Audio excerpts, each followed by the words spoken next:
2025 வரைக்கும் முடியுது. எல்லாத்தையும் போடுறாங்க.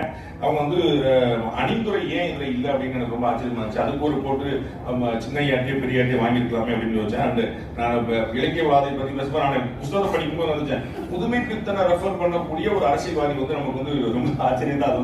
அது வந்து யாருன்னு கேட்டுருவாங்க. யாராவது அரசியல் தலைவர்ல போயிட்டு நீங்க புதுமை பித்தன் படிச்சிருக்கீங்கன்னா யாருங்க அது வந்து எந்த கவுன்சிலர், எந்த மாவட்டம், எந்த வட்டம் கேட்டுருவாங்க. அந்த மாதிரியான ஒரு சந்தர்ப்பத்தில் வந்து அவரை மேற்கோள் காட்டி அரசியல் கட்டுரையில அவர் ரெஃபர் பண்ணி கொண்டு இருக்கிறது ஒரு பெரிய ஆச்சரியமா இருக்கு.